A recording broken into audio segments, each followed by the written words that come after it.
Bismillahirrahmanirrahim. Assalamualaikum warahmatullahi wabarakatuh.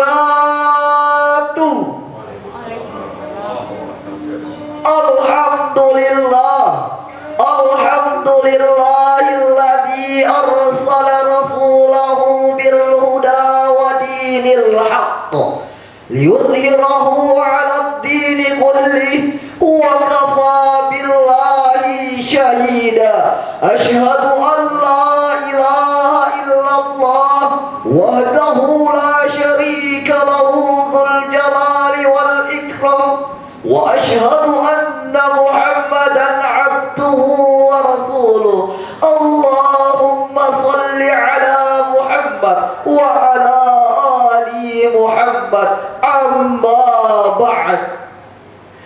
Dewan Hakim yang arif dan bijaksana, serta hadirin sahabat virtual sebangsa dan setanah air yang kami hormati. Profesor Dr. Quraisy Shihab pernah berkata, tak ada kata yang patut mengawali sebuah uraian sebelum kita mempersembahkan puji dan syukur atas kehadiran Allah Subhanahu wa Ta'ala. Allah, Tuhan yang Maha Pengasih lagi Maha Penyayang, Tuhan yang tak pilih kasih dan tak pandang sayang, nikmatnya yang tak terhitung dan tak terbilang. Dengan nikmatnya tersebut, kita masih dapat berkumpul di tempat yang indah ini, sekaligus bertatap muka dan beradu pandang. Tak lupa pula, sholawat beriringan dengan salam selalu kita kirimkan kepada putra gurun pasir yang pada subuh Senin ia lahir. Patung-patung di sekitar Ka'bah jatuh tersungkur, yakni Nabi Allah yang terakhir. Siapa lagi kalau bukan Nabi Muhammad sallallahu alaihi wasallam? Hadirin, reformasi yang telah dilaksanakan di Indonesia sejak tahun 1998 baru sekedar melakukan perombakan yang bersifat institusional, belum menyentuh paradigma, mindset atau nilai-nilai substansi bangsa kita dalam rangka pembangunan bangsa atau nation building. Oleh sebab itu, Presiden Republik Indonesia Joko Widodo menegaskan agar perubahan benar-benar dilakukan secara bermakna dan berkesinambungan serta sesuai dengan cita-cita proklamasi Indonesia yang merdeka, adil, dan makmur, sehingga dipandang perlu melakukan revolusi mental. Karena amanat proklamasi kemerdekaan, hingga itulah Bung Karno mengingatkan, look toward the sun have to rise and we want to freedom. Pandanglah dunia, matahari telah bersinar cemerlang dan kami ingin tetap merdeka. Nation building atau pembangunan bangsa mustahil maju kalau cuma sekedar melakukan perombakan terhadap institusional tanpa melakukan perombakan terhadap manusianya atau sifat mereka dalam menjalankan sistem ini. Sehebat apapun kelembagaan yang kita ciptakan, selama ia masih ditangani oleh manusia yang salah kaprah dan kurang iman, mustahil menemukan kesejahteraan. Sejarah Indonesia merdeka penuh dengan di mana salah pengelolaan atau mismanagement negara kita telah membawa bencana besar nasional. Demikian ungkap Presiden kita. Hadirin sekalian, sesungguhnya sejarah telah mencatat bahwa beberapa abad yang silam telah lahir seorang manusia. Itulah pilihan Allah Subhanahu wa Ta'ala yang kemudian diangkat oleh Allah menjadi utusannya untuk membawa syiar Islam, yaitu Nabi Muhammad sallallahu alaihi wasallam. Beliau menjadi suri tauladan bagi segenap umat manusia, termasuk dalam hal akhlakul karimah, bahkan kesolehan hidup sosial. Dan tidak hanya itu, Abu A'la al-Maududi dalam bukunya The Prophet of Islam mengatakan, "He is the only one example." Rasulullah sallallahu alaihi wasallam merupakan satu-satunya contoh yang paling lengkap. Di dalam diri beliau terdapat kebesaran dan kemuliaan sifat seorang rasul, kebesaran dan kemuliaan sifat seorang manusia, serta keberhasilan beliau dalam kehidupan dan memimpin suatu negara telah tercatat dengan indah dan rapi di dalam sejarah dunia. Oleh karena itu, pada kesempatan yang mulia ini, hadirlah kami dan perkenankan kami untuk menyampaikan syarahan yang berjudul Akhlakul Karimah sebagai fondasi kehidupan sosial, yang diawali oleh firman Allah, Quran Surah Al-Ahzab ayat 21.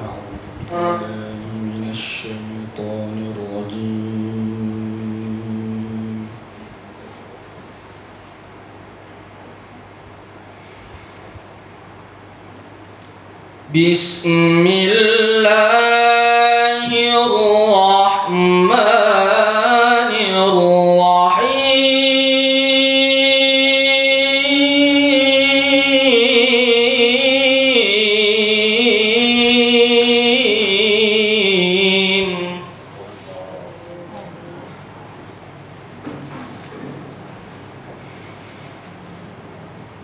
Laqad kana lakum fi rasulillahi uswatun hasanah.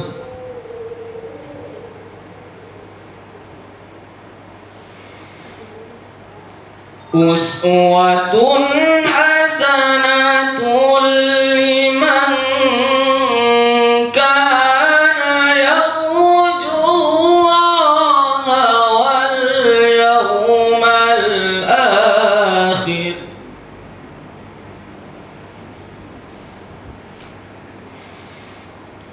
Liman kana yarjullaha wal yawmal akhir wa dzakarallaha katsira. Aku berlindung kepada Allah dari godaan syaitan yang terkutuk, dengan menyebut nama Allah yang Maha Pengasih lagi Maha Penyayang. Sesungguhnya telah ada pada diri Rasulullah itu suri tauladan yang baik bagimu, yaitu bagi orang yang mengharap rahmat Allah dan kedatangan hari kiamat, dan dia banyak menyebut Allah. Dewan Hakim yang arif dan bijaksana, serta hadirin sahabat virtual sebangsa dan setanah air yang kami hormati. Pada ayat tersebut Allah mengawali firman-Nya dengan kata laqad. Dalam kaidah bahasa Arab, kata laqad merupakan bentuk taukid yang berarti penegasan hingga bermakna sumpah Allah. Hal ini menggambarkan betapa Allah bersumpah bahwa Rasulullah sallallahu alaihi wasallam merupakan suri tauladan yang patut dicontohi oleh segenap umat manusia dalam kehidupannya, baik dalam hal akidah, akhlak, ataupun kepribadian hidup sosialnya, termasuk dalam hal kepemimpinan, perjuangan, kebaikan dan kesolehan hidup sosial, terutama dalam akhlakul karimah.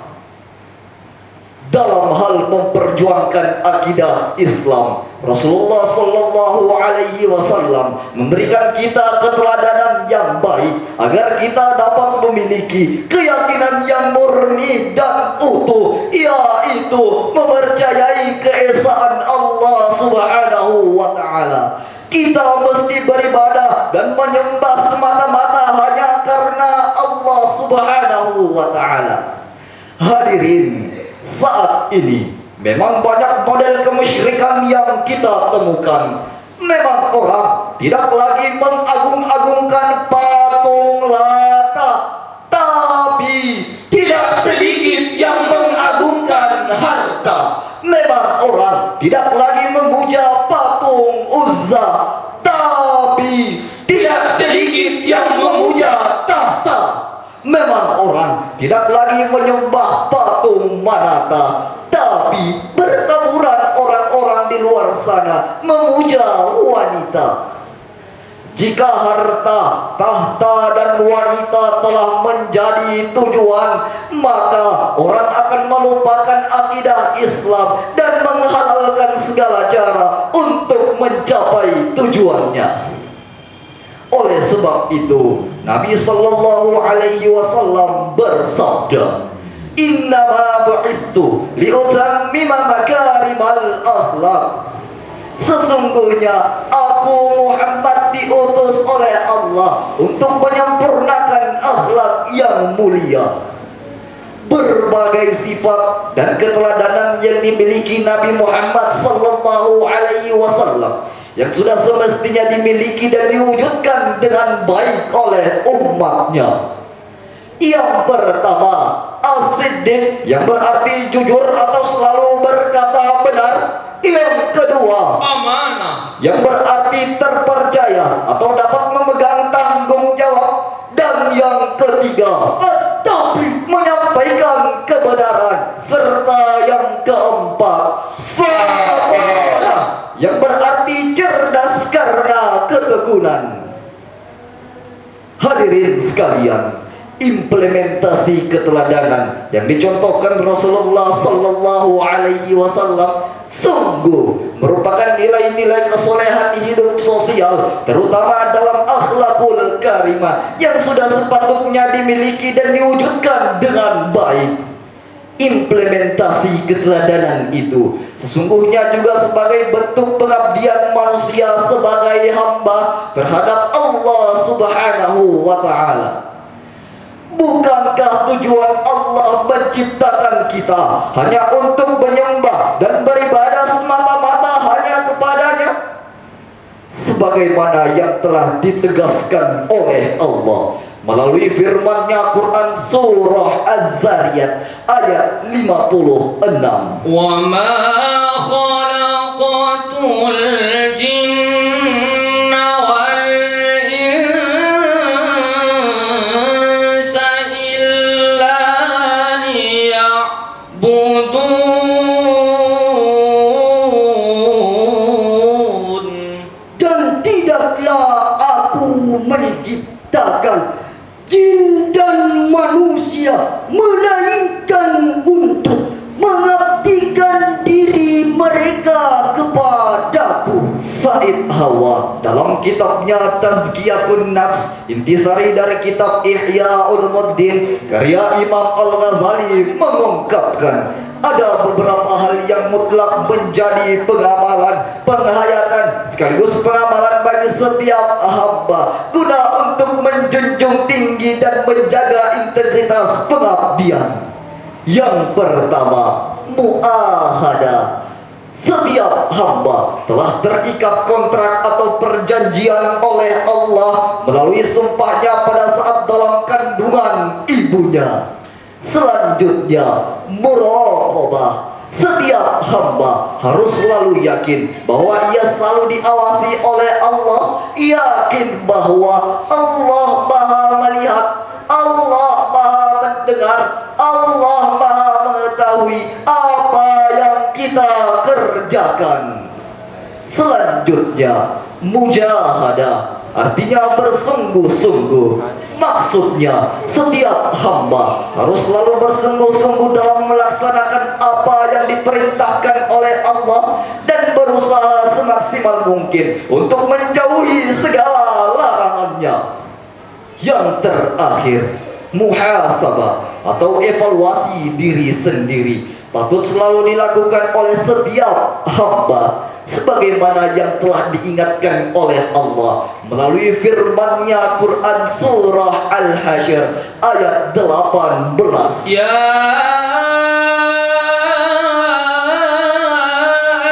ayyuhalladzina amanu taqullaha wal tanzur nafsum ma qaddamat lighadin wattaqullah.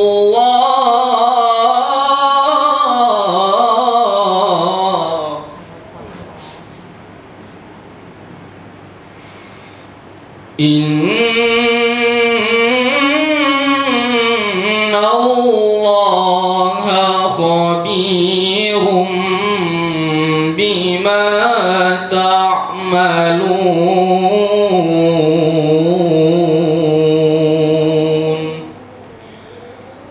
Sadaqallahul azim.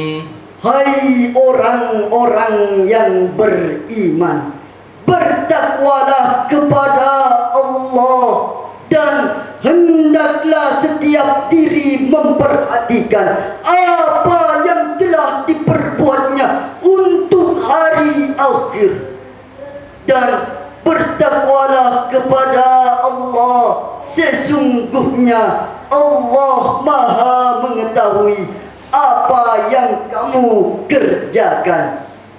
Maha benar Allah dengan segala firman-Nya. Dewan Hakim yang arif dan bijaksana, serta hadirin sahabat virtual sebangsa dan setanah air yang kami hormati, demikianlah yang dapat kami sampaikan. Dan sebagai kesimpulan bahwa Rasulullah Sallallahu Alaihi Wasallam merupakan suri tauladan bagi segenap umat manusia, termasuk dalam hal kesolehan hidup sosial, terutama dalam akhlakul karimah. Selanjutnya, implementasi keteladanan itu juga sesungguhnya sebagai bentuk pengabdian manusia sebagai hamba terhadap Allah Rabbun Jalil.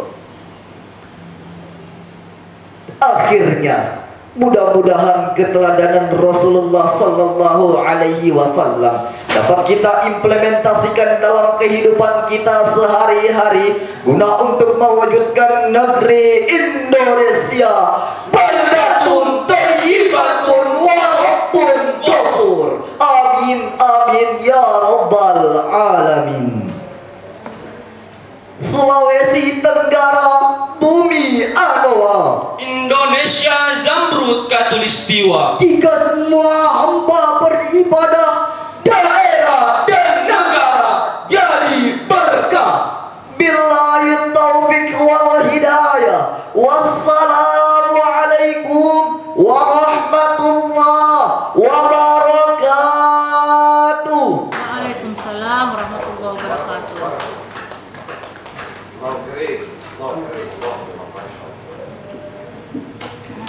Asik.